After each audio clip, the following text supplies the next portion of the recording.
Welcome back to the Pinkman Baseball Academy YouTube channel. Today we're going to be taking a look at before and after of a 12-year-old student who had started to come in on January 12th. We're going to be using our JC Video Motion Analysis System today.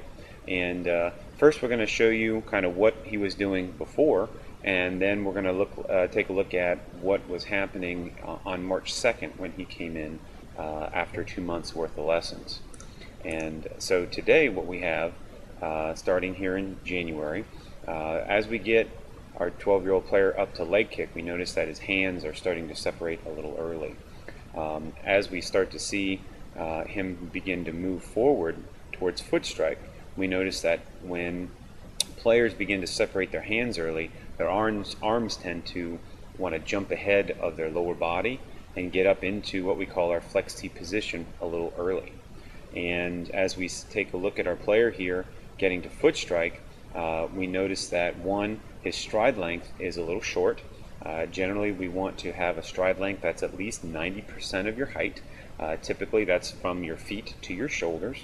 But because of his shortened stride here, we're taking a look at two noticeable things. One, his front foot is opening up considerably, mainly because as he's turning, we see that he's trying to point his front foot towards home, but because of his shortened stride, it generally tends to over-rotate a little bit.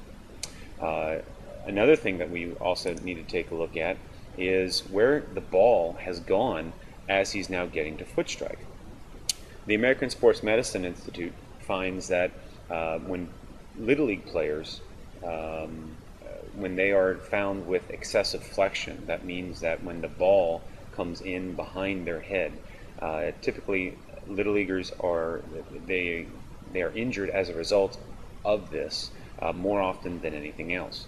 And what we find that here at the Academy is that when players drop that ball back in behind their head, they generally end up throwing more with their elbow and less with their bodies. We have a fix for that, and we'll show you here what that fix is in a second, but we really want to emphasize the fact that when that ball drops in behind his head, players are more at risk of injury than at any other time in their career. Normally what we'd want to see is a line or 90-degree angle here when their front foot hits the ground, and what we can notice here is that the ball is tucked in back behind his head. So as our player now goes to throw the ball, we see how his head actually ends up falling off to the side, and he's releasing the ball very much so even with his front foot. Naturally we want the release point to be well out in front of his front foot, and you can even tell that his back leg is starting to come around with this throwing arm at the same time, which doesn't really give players a whole lot of emphasis in terms of being explosive to home plate. We want that back foot to stay more or less on the ground as he comes to release the ball, and our player here ends up kind of twisting off to the side after he now goes to throw. Players generally when their heads fall off to the side, like what we're seeing here, players generally tend to fall off to the left side of the pitching rubber. They can't cover their position as well, and they end up throwing the ball more outside more than anything. And what you see here at ball release, we see where our player is releasing the ball, and then you track and follow where the ball goes, and you can see how here's the strike zone. The strike zone is right here, and you see that ball trailing his head and his body movement. So this is where we started with this young ball player, and now let's take a look at where he went. This was taken on March 2nd. The previous videos were taken on January 12th.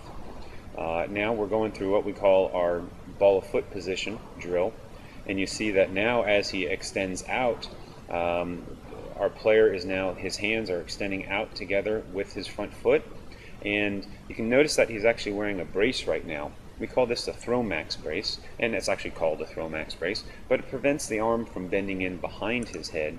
It stops him at 90 degrees. If we compare where our player is at foot strike on the first day and where he is now with the throw max brace on, you can really tell that James is in a much healthier position here at foot strike now. we're working on trying to keep his glove hand out in front.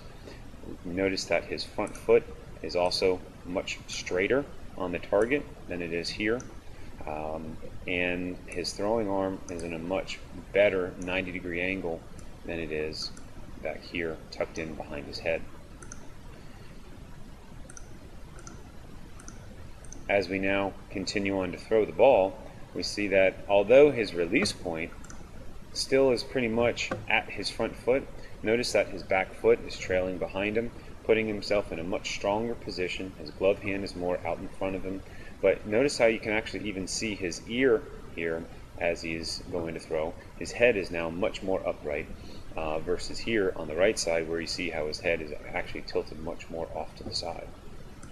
At release point now, he's able to now take his body forward. He's able to keep that glove hand firm. That back leg lifts up, and his head now stays on the target as he goes to throw the ball. If we take a look now from behind, and we see where he is at foot strike in both images, we see now how his body, his head, much more over his hips than it was when we started.